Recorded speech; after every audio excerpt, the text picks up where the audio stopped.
दोस्तों 21 जून ज्येष्ठ पूर्णिमा की तिथि के दिन बस गाय को रोटी में रखकर खिला देना। एक गुप्त चीज तुरंत ही जीवन के हर कष्टों से मिल जाएगी। आपको मुक्ति भगवान विष्णु जी और माता लक्ष्मी जी के आशीर्वाद से खुशियों से भर जाएगा। आपका घर आपकी हर मनोकामना होगी। पूरी एक ही दिन के उपाय से बन जाओगे आप करोड़पति। दोस्तों सनातन धर्म में एक वर्ष में 12 पूर्णिमा तिथि पड़ती है, लेकिन इनमें सबसे ज्यादा विशेष और खास महत्व ज्येष्ठ पूर्णिमा तिथि का माना जाता है, क्योंकि दोस्तों इस दिन भगवान विष्णु जी और माता लक्ष्मी जी धरती पर वास करने आते हैं और अपने दोनों हाथों से अपने भक्तों पर कृपा बरसाते हैं। शास्त्र में वर्णित है कि ज्येष्ठ पूर्णिमा तिथि के दिन भगवान विष्णु जी और माता लक्ष्मी जी बहुत ही ज्यादा प्रसन्न मुद्रा में होते हैं। वेद पुराणों में तो यहां तक वर्णित है कि ज्येष्ठ पूर्णिमा तिथि मनोकामना पूरी करने वाली पूर्णिमा तिथि होती है। यानी कि दोस्तों इस दिन जो भी व्यक्ति भगवान विष्णु जी और माता लक्ष्मी जी की विधि विधान से पूजा पाठ करता है, उस व्यक्ति की जो भी मनोकामना होती है वह एक ही दिन की पूजा पाठ से पूरी हो जाती है। दूसरी तरफ शास्त्रों में वर्णित है कि अगर आप ज्येष्ठ पूर्णिमा तिथि के दिन विधि विधान से पूजा पाठ करते हैं तो आपको साल भर की 12 पूर्णिमा तिथि की पूजा का लाभ एक ही दिन की पूजा से मिल जाता है। इसीलिए दोस्तों ज्येष्ठ पूर्णिमा तिथि को हमारे हिंदू धर्म में सबसे सर्वश्रेष्ठ पूर्णिमा तिथि माना जाता है। इसीलिए दोस्तों इस पूर्णिमा तिथि के दिन जितने भी हिंदू भाई बहन होते हैं वह ब्रह्म मुहूर्त में सोकर उठते हैं, किसी पवित्र नदी में जाकर स्नान करते हैं, पूरे दिन का व्रत रखते हैं ताकि उनको भगवान विष्णु जी और माता लक्ष्मी जी का आशीर्वाद मिल सके।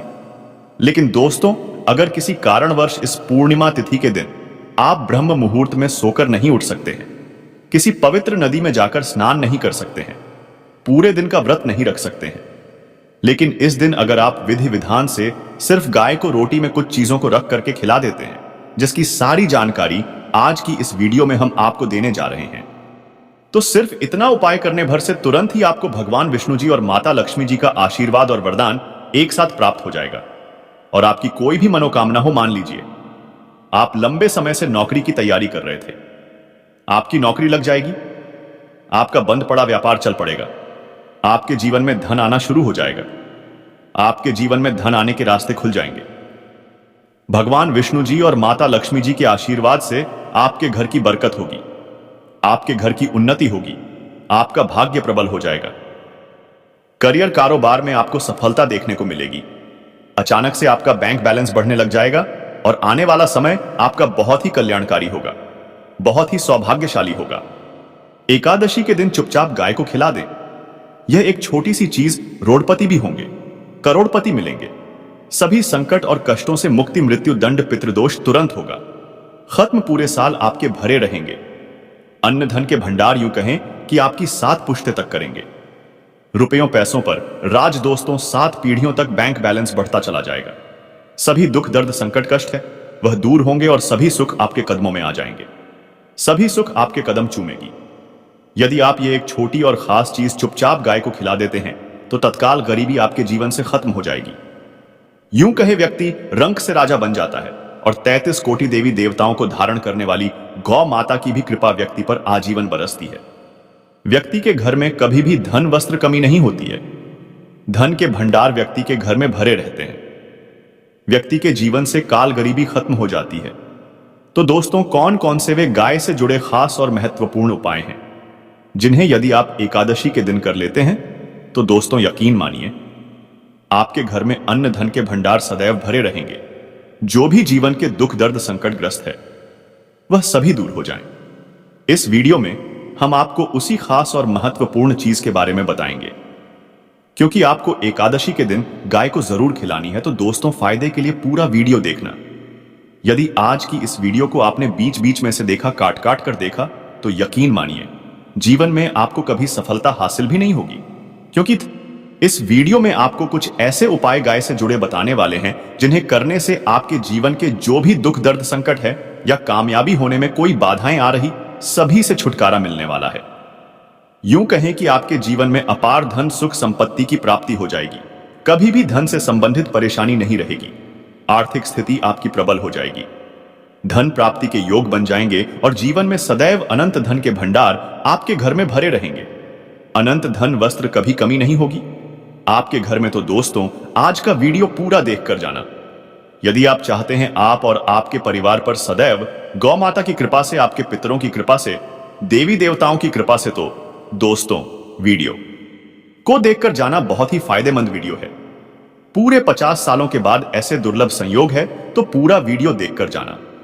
यदि आप लाभ हासिल करना चाहते हैं और 7 पीढ़ियों तक कभी कोई किसी तरह की कमी ना हो, यह फल चाहते हैं, तो वीडियो को पूरा देखकर जाना। बहुत ही लाभप्रद वीडियो है आपके लिए। दोस्तों वीडियो को आगे शुरू करें उससे पहले आपसे रिक्वेस्ट करते हैं कि इस वीडियो को लाइक कर चैनल को सब्सक्राइब कर देना और कमेंट बॉक्स में सच्चे दिल से जय गौ माता लिख देना, जिससे माता की कृपा आपके और आपके परिवार के ऊपर सदैव बरसती रहे। और ज्यादा से ज्यादा वीडियो को शेयर जरूर करना ताकि और लोग भी इस वीडियो के माध्यम से लाभ हासिल कर सके। इन उपायों को करने से अपने जीवन में सदैव धन सुख संपत्ति की प्राप्ति कर सके, तो शेयर करना ना भूले इस वीडियो को, जिससे और लोगों का भी भला हो। आपको बता दें, इस दिन तीर्थ स्नान करना बहुत ही फलदायी माना गया है। यदि कहीं तीर्थ स्थान पर पवित्र नदी में स्नान करना संभव ना हो तो आप क्या करें, घर पर ही नहाने वाले पानी में गंगा जल की कुछ बूंदें डालकर स्नान करने, और साथ ही साथ यदि आप स्नान आदि से निवृत्त हो जाएं, सर्वप्रथम तो अपने घर के पूजा स्थान को साफ कर वहां पूजा पाठ करें और पितरों के निमित्त तर्पण पिंड तो आपसे बने अन्न धन वस्त्र दान जरूर करें। और इस खास पूर्णिमा के दिन दान करने से सभी मनोकामनाएं पूर्ण हो जाती हैं। इस पूर्णिमा के दिन दान करने से पूर्वजों की आत्मा को शांति मिलती है और उनको मोक्ष मिलता है। और आपको बता दें, इस बार जो इस दिन पूजा के साथ साथ हनुमान जी, मंगल देवता और भगवान शनि देव की भी पूजा जरूर करने चाहिए। आपको बता दें कि इस दिन यदि आप हनुमान जी और मंगल देवता भगवान शनिदेव की पूजा करते हैं, मानव के जीवन में धन सुख संपत्ति की प्राप्ति हो जाती है, समस्त मनोकामनाएं पूर्ण हो जाती हैं। और दोस्तों साथ ही साथ आप बात करें, आपको उस दिन, मतलब यह जो पूर्णिमा के दिन है, इस दिन आपको एक उपाय तो जरूर करना है। गाय का उपाय बताने से पहले एक उपाय आपको बता दें, उपाय को जरूर करें। क्या करें कि इस पवित्र दिन के शाम के समय पीपल के पेड़ के नीचे आपको सरसों का चौमुखी दीपक, आटे का दीपक बनाना है। उसमें आपको कलावे की बात लगाकर सरसों के तेल का दीपक जला देना है और बीच में 2 साबुत फूल वाले लौंग भी डाल दें। फिर देखिए कैसे चमत्कार आपके जीवन में होता है। शाम के समय जलाकर उसे छोड़े, मनोकामना मांगकर। दोस्तों 21 दिनों के अंदर आपकी मनोकामना पूर्ण ना हो जाए, हमें बता देना। बहुत ही प्रभावशाली उपाय बताया मैंने आपको, बहुत ही दुर्लभ से दुर्लभ है। गाय से जुड़े कौन कौन से उपाय आपको इस ज्येष्ठ पूर्णिमा के दिन, मतलब गाय से जुड़े उपाय जिन्हें करने से मानव को 7 पीढ़ियों तक बैंक बैलेंस की कमी नहीं होती, दुख दर्द संकट कष्ट दूर हो जाते हैं और सभी सुख मानव के कदमों में आ जाते हैं और घर में अन्न धन के भंडार सदैव भरे रहते हैं, कोई कमी नहीं होती। किसी तरह कौन कौन से उपाय ध्यान से सुनना, जिस तरह बताए उसी तरह इन उपायों को आपको करना है। तो चलिए शुरू करते हैं। कौन कौन से गाय से जुड़े उपाय हैं? प्रभावशाली चमत्कारिक उपाय है जो कि आपकी किस्मत को चमका देंगे। इस पूर्णिमा से आपको लाभ शुरू करते हैं। दोस्तों सनातन परंपरा में गाय गंगा और गायत्री का बहुत ज्यादा धार्मिक महत्व है। मान्यता है गौ माता के शरीर पर 33 कोटि देवी देवताओं का वास होता है। गौ माता की पूजा करने वाले जातक पर इन सभी देवी देवताओं की कृपा बरसती है। गौ सेवा से न सिर्फ इस जन्म के बल्कि पूर्व के भी दोष दूर हो जाते हैं। गाय से हासिल पंचगव्य का उपयोग जरूर शामिल करें, क्योंकि पंचम के बिना कोई भी पूजा पाठ और हवन सफल नहीं होता। या दोस्तों, गौ कृपा पाने के लिए प्रतिदिन, सप्ताह अथवा महीने में परिवार समेत एक बार गौशाला का नियम जरूर बनाएं और वहां गायों को हरा चारा जरूर खिलाएं। इससे आपको शुभ फलों की प्राप्ति होगी और साथ ही साथ गौ सेवा और गौ पूजा से 9 ग्रह शांत हो जाते हैं और इनसे जुड़े दोषों का निदान हो जाता है। गर्मियों में गौ माता को पानी पिलाएं और सर्दियों में गौ माता को गुड़ जरूर खिलाएं। ध्यान रखें कि गर्मियों में गाय को गुड़ ना खिलाएं। अनेक देवी देवताओं को अपने शरीर पर धारण करने वाली गौ माता से जुड़े कई शुभ और अशुभ संकेत भी होते हैं। मसलन गाय का दूध देते समय यदि गाय ठोकर मार दे और सारा दूध बिखर जाए तो अपशगुन होता है। यदि कोई यात्रा पर निकल रहा हो और गाय अपने बछड़े को दूध पिलाती सामने आ जाए तो निश्चित रूप से जिस यात्रा के लिए आप निकले हैं वह यात्रा अब जरूर ही सफल होगी। और वह जिसके लिए आप निकले हैं वह जरूर ही पूर्ण होगा। यात्रा पर जाते समय बाईं ओर गाय की आवाज और रात में गाय की हुंकार करना भी शुभ होता है। दोस्तों, साथ ही साथ गाय के साथ आप भूलकर भी दुराचार ना करें, अन्यथा मिलता है घोर पाप और जीवन भर की परेशानियां बनी रहती हैं। जी हां दोस्तों, गाय को राष्ट्रीय पशु बनाए जाने और इन्हें मौलिक अधिकार दिए जाने की बात हो रही है, तो सवाल उठता है, गाय संस्कृति का अहम हिस्सा है, तब भी गाय के साथ लोग खराब व्यवहार कैसे कर लेते हैं? गाय दर दर भटकते रहती है, भरपेट खाना इन्हें लोग नहीं देते।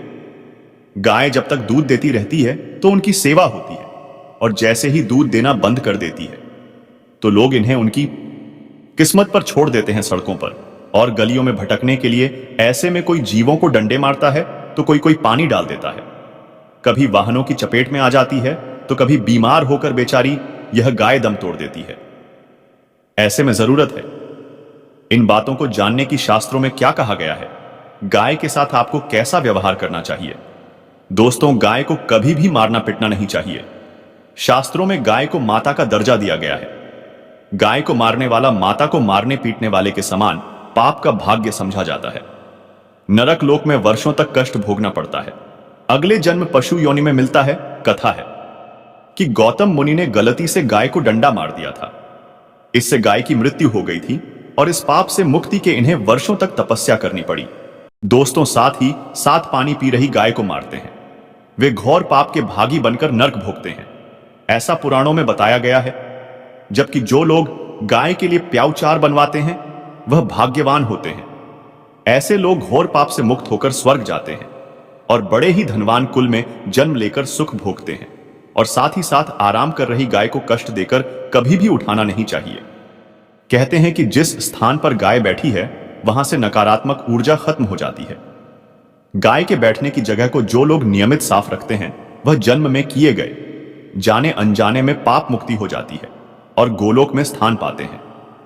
गाय को डंडा मारकर उठाना, पानी डालकर उठाने से मनुष्य पाप का भागी बनता है और अगले जन्म में उसे दर दर भटकना पड़ता है। और साथ ही साथ शास्त्रों में बताया गया है कि गाय का दूध उसके बछड़े के लिए होता है। गाय के बछड़े से बचा हुआ दूध मनुष्य को चाहिए, परंतु कुछ लोग एक बार गाय को दूध लेने बाद फिर से बछड़े के लिए बचा हुआ दूध भी दूह लेते। ऐसा करना गौर पाप कहां जाता है? ऐसे दूध को दूहने वाला और ग्रहण करने वाला दोनों ही पाप के भागी बन जाते हैं। दोस्तों, साथ ही साथ शास्त्रों में कहा गया है कि गोवंश मतलब गाय और बैल के पीठ पर नहीं बैठना चाहिए। इनकी पीठ पर बैठने से महापाप लगता है। ऐसे लोगों को नरक की यातना भोगनी पड़ती है। एकमात्र देव के अंश के उत्पन्न नंदी ही गोवंश है, जिस पर स्वयं महादेव और महादेवी वास करती है। क्योंकि नंदी ने स्वयं अपनी इच्छा से महादेवी की सवारी बनना स्वीकार किया था। और साथ ही साथ शास्त्रों में गाय के दान को बहुत ही महत्व दिया गया है। परंतु ऐसी गाय का दान कभी नहीं करना चाहिए जो बूढ़े और बीमार हो। कठोपनिषद में मुनि की कथा भी इस संदर्भ में है कि जिस मुनि के पिता द्वारा बूढ़ी गाय को दान करने पर आपत्ति जताई थी, दूध देने वाली और बछड़े सहित जो लोग गाय दान करते हैं वह महान पुण्य को हासिल करके स्वर्ग में स्थान पाते हैं। दोस्तों, साथ ही साथ सूर्य, चंद्र, मंगल, शुक्र की युक्ति राहु से हो तो पितृदोष होता है। यह भी मान्यता है कि सूर्य का संबंध पिता से एवं मंगल का संबंध होने के कारण सूर्य यदि शनि, राहु या केतु के साथ स्थित हो या दृष्टि संबंधी हो तथा मंगल की युति राहु या केतु से हो तो पितृदोष होता है। इस दोष से जीवन संघर्षमय बन जाता है। यदि पितृदोष हो तो गाय को प्रतिदिन या किसी भी पूर्णिमा दिन या किसी भी खास दिन पर रोटी गुड़ चारा खिलाने से पितृदोष खत्म जाता है। साथ ही साथ गाय की पीठ पर जो कूबड़ बना होता है वह बृहस्पति गुरु है। अतः जन्मपत्री में यदि बृहस्पति अपनी नीच राशि मकर में हो या अशुभ शिवलिंग में जा रहे हो और सामने से गौ माता आती हुई दिखाई दे तो गौ माता को अपनी दाहिनी ओर जाने देना चाहिए। आपकी यात्रा जरूर ही सफल होगी और जिस घर में गाय होती है उसमें दोष स्वतः ही खत्म हो जाता है। और साथ ही साथ आपको बता दें कि गाय को आप भी रोटी बनाएं, प्रतिदिन ताजी रोटी ही बनाएं। गाय को अगर आपने रोटी बनाई है तो कोशिश करें कि उस रोटी को आप तुरंत ही गाय को दे दें। अगर आप उस रोटी को रख देंगे और उस रोटी को अगले दिन दे देंगे तो वह रोटी बासी मानी जाएगी। गाय को कभी भी बासी रोटी ना दें, इससे घर में नकारात्मक ऊर्जा वास करती है और जो भी काम आपके बनने वाले होंगे वह काम भी नहीं बनेंगे। इससे आपके घर में हमेशा दर्द देवता का वास रहेगा और आप जिस भी काम, उस काम में आपको हमेशा असफलता ही हाथ लगेगी। इसीलिए कोशिश करें, गाय को रोजाना ताजी रोटी बनाकर खिलाएं और रोटी को बिल्कुल ना रखें। बासी रोटी गाय को ना दें और साथ ही साथ सड़ी गली चीजें गाय को नहीं खिलानी चाहिए। घर में कोई फल है, कोई सब्जी है, सड़ जाए तो लोग क्या करते हैं? गाय को देते हैं। नहीं, ऐसा नहीं करना चाहिए। यदि आप गाय को खिलाते हैं तो उल्टा आप पाप भागी बन जाते हैं। आप बिल्कुल सड़ी गली चीजें गाय को ना खिलाएं और साथ ही साथ इस खास पवित्र दिन पर आटे की 5 लोहिया बनाकर उनके ऊपर हल्दी लगाएं। इसके बाद गाय को खिलाएं। हर एक लोहिया को खिलाते समय गाय के सिंग पर आप हाथ फेरें, पीठ पर हाथ फेरें, मस्तक पर हाथ फेरें।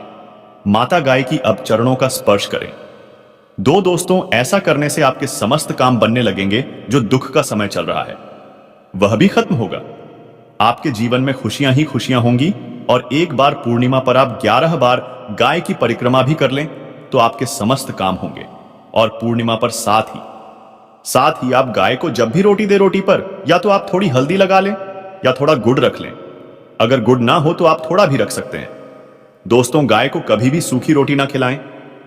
सूखी का मतलब गाय को जो भी रोटी खिलाए उस पर कुछ ना कुछ रखकर खिलाएं।